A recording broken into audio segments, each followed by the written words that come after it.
ابھی آپ نے تھوڑی دیر پہلے ملیٹنسی کی بات کی، ٹھیک ہے، Pakistani militancy and then Indian, تو وہ کیا معاملہ ہے، اس کی کیا صورتحال رہی ہے؟ ہاں یار دیکھیں، کافی انٹرسٹنگ سی بات ہے. میرا تو خیال ہے ہم اس کے اوپر ایک پوری پوڈ کاسٹ کر سکتے ہیں. انڈین میڈیا میں وہ گھس بیٹھ اور آتنک وادی اور اس طرح کے القابات جو نوازے جاتے ہیں، ہمارے یہاں ان کو نارملی کشمیری فریڈم فائٹرز یا کشمیری مجاہدین ہم کہتے ہیں. وہ ہیں کون لوگ اور کیا مطلب وہ میں مطلب مختلف پوڈ کاسٹ سن رہا تھا ابھی انڈین پیرا ایس ایف کے آفیسرس کی اور اس کی، تو وہ جب اس میں سمجھ میں آتا ہے کہ بھائی یہ تو کوئی بہت ہی خطرناک قسم کے لوگ ہیں جو جنگلوں سے آتے ہیں، فائرنگ کرتے ہیں اور چلے جاتے ہیں. اور وہ دراصل یہ وہ کشمیری ہیں کہ جن میں سے کچھ نے سرحد پار کیا، ایل او سی کو پار کیا، مطلب سرحد تو نہیں ہے، سیز فائر لائن کو کراس کر کے وہ آئے اور انہوں نے ٹریننگ کی. جو ٹریننگ کیمپس ہیں وہ بھی سارے بڑی مشکلات میں چلتے ہیں. مطلب ایک بڑا تاثر یہ دیا جاتا ہے کہ جی آئی ایس آئی جیسے ہیلپ کرتی، وہ کرتی. آئی ایس آئی شاید 90s میں کبھی کچھ کیا ہو تو کیا ہو، مگر آج تو اس طریقے کی کوئی چیز نہیں ہے. مطلب صرف اتنی ہیلپ ہو سکتی ہے کہ بھئی آپ ایک کشمیری اگر لائن آف کنٹرول کو کراس کر رہا ہے تو اس کو بھی روکتے ہیں. مطلب آپ ایسا نہیں ہے کہ جو بارڈر کے اوپر فورسز موجود ہیں پاکستان کی سائڈ سے وہ روکتی نہیں ہے، مگر یہ کہ اس طرح کے ہیں تو اگر انڈین آرمی نہیں روک پا رہی تو پاکستان آرمی کیسے روک پائے گی؟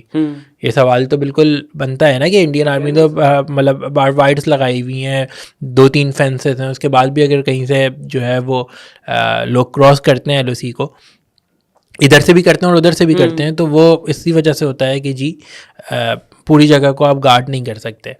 تو وہ مطلب ہم پاکستانی اسٹیٹ کو تو نہیں کہہ سکتے، ہاں مگر پاکستان کی اسٹیٹ یہ ضرور کہتی ہے کہ جی ہم کشمیر کو اور کشمیری عوام کی جو منگیں ہیں ان کا احترام کرتے ہیں اور اس کے مطابق ہم اس مسئلے کا حل چاہتے ہیں، اور اگر کوئی فریڈم ریزسٹنس ہو رہی ہے تو اس کو ہم سپورٹ کرتے ہیں. ہاں اس کو سپورٹ جو ہم کرتے ہیں وہ ایسا نہیں کہ ہم کوئی لاجسٹکلی اس کو سپورٹ کرتے ہیں، ہم اس کی اخلاقی مدد کرتے ہیں، قانونی مدد کرتے ہیں، یہ ساری چیزیں کرتے ہیں. تو اس کے اوپر تو اور وہ چونکہ ایک آکوپائڈ ریجن ہے اس کے بارے میں، اور مطلب ڈسپیوٹڈ ریجن تو یو این خود کہتا ہے، یہ تو بات ہے کہ آکوپائڈ ہے وہ. اگر آپ دیکھیں پرسپیکٹیو تو کشمیری یہی سمجھتے ہیں، اور کشمیری اگر اس کا مقابلہ ہتھیار اٹھا کے کر رہے ہیں تو وہ ان کا بالکل جسٹیفائڈ رائٹ ہے. اور یہ لوگ کون ہیں جو انڈین آرمی کے کمانڈو یا راشٹریہ رائفلس کا مقابلہ یا سی پی آر ایف اس کا سی آر پی ایف کا مقابلہ کر رہے ہوتے ہیں، بی ایس ایف کا مقابلہ کر رہے ہوتے ہیں؟ یہ کوئی ٹرین اتنے تھوڑی لوگ ہوتے ہیں. اگر ادھر ایک ایسا بندہ جس کے آپ نے گھر والے سارے ختم کر دیے ہیں تو اس کے پاس کوئی راستہ نہیں ہے. اصل چیز یہی ہے کہ دیکھیں ایک آرمی کا جو جوان ہوتا ہے اس کو تو آپ 1 سال 2 سال کی تربیت دیتے ہیں، اس کے کئی کورسز ہوتے ہیں.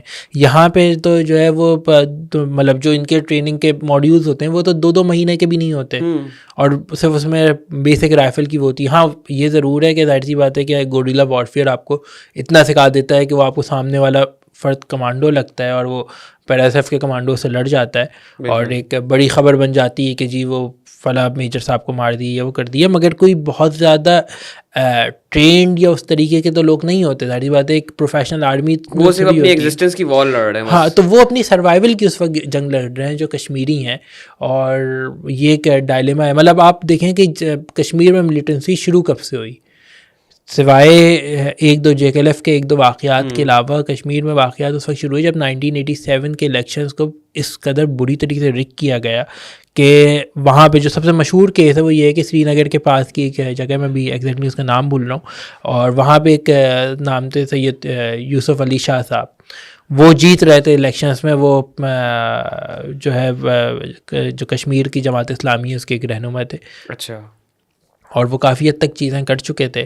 اور پھر ہوا یہ کہ ان کو جو ہے ہرا دیا گیا. مطلب الیکشن جیتے جیتے صبح جو ہے وہ جب پتہ چلا تو جو دوسرے صاحب گھر جا چکے تھے ان کو بلا کے پکڑا دیا گیا کہ بھائی آپ جیت گئے. تو اس کی وجہ سے پھر جو ہے وہ جو یہ ایک بڑی تعداد میں لوگوں نے کہا کہ بھائی اب ہمارے پاس کوئی اور چارہ نہیں ہے، لائن آف کنٹرول اب ہمیں کراس کرتے ہیں، اب ہم جہاں سے بھی اب ہمیں سپورٹ ملے گی وہاں سے کی. اور پھر 1989 سے لے تک 1994 تک جو کشمیر کے اندر فریڈم فائٹرز تھے، جو مسلح جدوجہد تھی یا جس کو آپ ملیٹنسی کہہ لیں، وہ آن دا رائز تھی.